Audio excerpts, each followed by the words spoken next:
Listen, right now, more than ever, we all just want to feel good. The idea of self-care means many things to different people, but no one can deny what feels best: self-pleasure. Fix is an adult toy online store stocked with the most innovative and enjoyable adult toys. Whether for solo play or for mutual enjoyment, Fix has a variety of items to meet all needs. From vibrators to wands, G-spot massagers, and clitoral stimulators, there are tons of items to explore.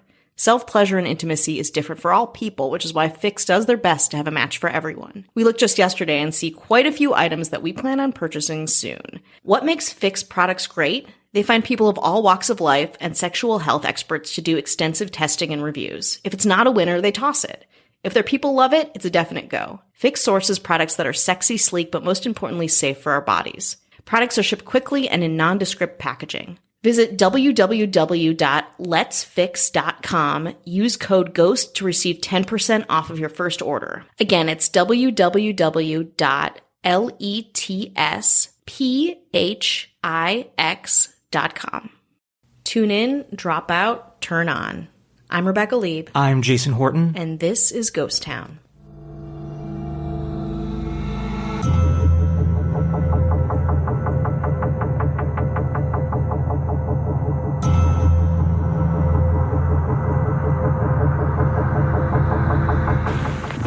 No, we're talking about hitting the wall at 200 miles an hour. It's time to turn on. You are looking at the Titanic of ABC's primetime history. This is the never-aired second episode of Turn On. She said it was wonderful, and she thanked me for the big one. The network canceled the show after the first episode. But according to the show's creator, the head of one affiliate couldn't wait that long. He went on the air during the first telecast of Turn On himself and said the remainder of this program will not be seen this evening or ever. I was looking into short-lived television shows and what is truly the shortest-lived television show. And there's some TV shows that don't even air the first episode. That's just the way that it is. There's a lot of shows. Don't go. And it's very interesting if you want to just see what shows like had one episode and then it was I love it. curtains for them. But there was one show that only made it technically on a certain network 11 minutes in, where it was cut. They were like, no, we're not even going to finish the episode. We're not going to come back from commercial break. Wow. And that show is a show called Turn On from February 1969. And it was a sketch show on the heels of Rowan and Martin's Laugh-In. Mm-hmm. And obviously very rife with counterculture, empowerment. Yeah, groovy, cheeky. Anti-establishment. And Laugh-In was very successful. Yeah. That was on from 68 to 73. But the creators, Ed Friendly and George Schlatter, could do no wrong to people. They were like, what else you got? We'll put it out there. So they did another show, another sketch show called Turn On. And I guess the device for this, or the gimmick, it was based around supercomputers. Oh, I love this show. I cannot. Everything you said has excited me. Well, I know how much of a conservative you are, so you're probably not going to like it, because the kind of conservative public was not ready for this, which is, a little bit understandable when we're talking about. I'm sure there's some people that, you can look back and be like, I would have loved it, but you don't know what you would have been puritanical about or not. I was cool. I would have loved it. But I also think Laugh-In, too, if I remember correctly, was pretty conservative. Like, Laugh-In was pretty, lame.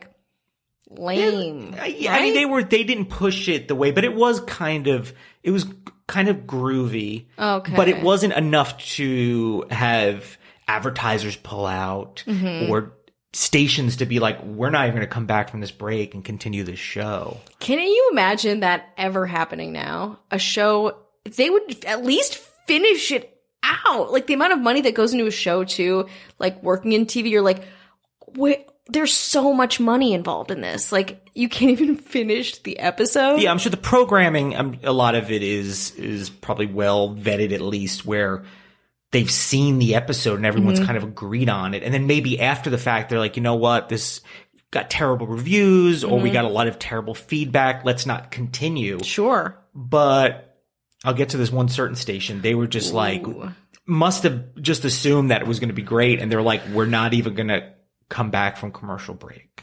Wow. I also can't imagine watching a show and that happening while you are watching a show that's airing for the first time and then you're not watching it. What do they put on? I don't. That's Green Acres? I don't know bonkers, what. yeah. I can't even think of what They're was like, on them. Cheers? No. Cheers. Do you know what year 1969? No, yeah, this is pre-Cheers. This is pre-Cheers. For you, TV is just I think pre-Cheers and post-Cheers. Of course it is. PC and AC. Yeah, it's That's it. But I was going to make a joke when you were first being like, this show, it never even aired. It did not work out. It was called Cheers. Yeah. You've never heard of it. But I did make the joke. Instead, I made a worse joke later. So don't worry about it. Anyway. I'll keep it in there. Thank you. So there's kind of like IBM supercomputer would generate sketches. It'd be like...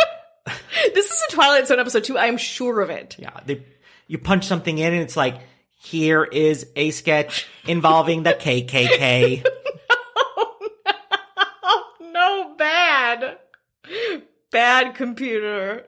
Oh, the computer was always bad computer. There was no good computer. It was all bad computer. Unplug that computer? Nobody thought about that? Well, they unplugged the show. Also, even visually, there was no sets. It was just behind a white cyc. Is that what it's called? Hell yeah. White cyc. So it was just almost like black box theater, but white. So Perfect. There's no sets. It's almost like watching a sketch show at a theater now or like an improv show. Yeah. But people on TV, they're like, this doesn't work for us because we're not there. Yeah. There's no live audience. There's no laugh track. That's awful. That's also just watching a blindingly white background is so unpleasant, despite the content. Also, there were about 30 sketches in 30 minutes. So it was like rapid fire. You didn't even get a chance to digest anything. This is true avant-garde. Yes. Avant-garde, that's my Wisconsin roots. This is revolutionary theater. People didn't like the sex. Drugs. What? Birth control. It was a very birth control heavy, kind of, pro. Yeah. It was, there's the very kind of revolutionary, women's rights and which got solved right after this episode. They figured it all out. That's right. It was equality all the way from then on. Post Cheers and post here. In a post Cheers world, we figured out gender. This will make you upset. There was a lot of anti-Nixon content. That was, I know, Nixon? Yeah, they went after President Nixon. They went after your precious President Nixon. My favorite president? Yeah, Tricky Dick got... Oh, wow. According to Vulture, in the most memorable bit, an anthropomorphized Star of David with an oversized schnoz says to a Christian monk, "We'll forget about Auschwitz if you reduce the charges to manslaughter." So there's my God. Not even my dad would like that. Like, that's like who is that for? Who is, what? That's nuts. Kind of negotiating the Holocaust. Yeah, with like these horrific caricatures. Perfect. That computer. And separately, there was one thing where they cut, because there's no audience, but they cut to the audience. Oh, and God. it's just a bunch of Klan members. Oh my God. This is like. It's strong counterculture, like strong. But it's like, what biting. is the joke? Like, that's the thing. It's I had trouble finding the episode at all. Yeah. And I found clips of, there was a second episode that they thought they were going to air. Did not happen. And I'm still, as we speak, I'm on the search. I've hit some people up, and if I get one, at this point, I don't know if it'll be here, but it'll be included on here. I'll retrofit it onto this episode because I'm looking for it. And Tim Conway, Carol Burnett, amazing comedic actor. He was the guest host, so he was like the central. Yeah, so it was. He kind of took a big hit for that. Not that it was his show, but he just happened to be the guest of a show that theoretically should have been, people just want more. Yeah. If you're like, Ghost Town's going really well. Mm-hmm. What about Strange Year, the podcast, where some of the episodes just kind of cross over? Yeah. Weird. And people are like, no, we're not interested. And I keep putting out Strange Year. So it's like that. But I don't stop putting it out. I think I listen to Strange Year more than I listen to Ghost Town. Yeah. Well, I know you don't listen to Ghost Town. There's times where I was like, I just want to put things in there just to see if you've heard it. I won't. I know you won't. I hate the sound of my own voice. Yeah. Well, I edit it, so I've learned to love it. Oh. It kind of becomes musical when I edit it. Oh boy. Now, you're from the Midwest. How do you know that? Because I know that Cleveland was not down. Cleveland, Ohio? Cleveland, Ohio, WEWS did not return to the show after the commercial break. They were like, no, thank you. Cleveland drew a line in the sand. They were like, no. And this is very shocking and it's kind of hard hitting. I mean, they should have known what they were getting themselves into. I don't know, TV programming, they probably assumed. And also just things are changing. Like 1969 and then you go into 1970. Like, I was like, listen, strap in. Even a show like MASH was very biting, Love American Style. Like, these are a little before my time, but I mean, I was only in my mid-20s at this time. Yeah, so you were worried about that. I wasn't worried. I was just smoking my cigarette at breakfast and went to the doctor and smoking cigarettes there. Dead-end marriage, yeah. It was great. But smoking in your plane. WEWS sent a telegram to ABC and they said, quote, if your naughty little boys have to write dirty words on the walls, please don't use our walls.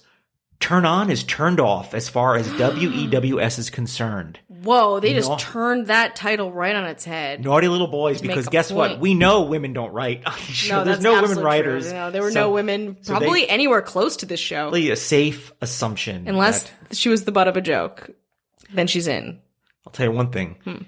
You're not going to find any birth control, KKK, Auschwitz, sex-based content at patreon.com/ghosttownpod. It has been blessed. Every episode blessed by a priest. Loved. Cleveland loves our Patreon. Oh, yeah, they love it. They're like, more Patreon. Why is it on Patreon? Why can't it just be in the world? Yeah. Do I have to give $2? I mean, I'll do it because I love it. I love those bonus episodes. But I would pay more. Do you guys want more money? The answer, of course. Of course we do. But we'll take $2. Yeah. So we'll be doing, I guess we'll be doing Ghost Town from Cleveland from now on. So perfect. What a dream. You Thank God. You can say, how do you say it? Avant-garde? Avant-garde.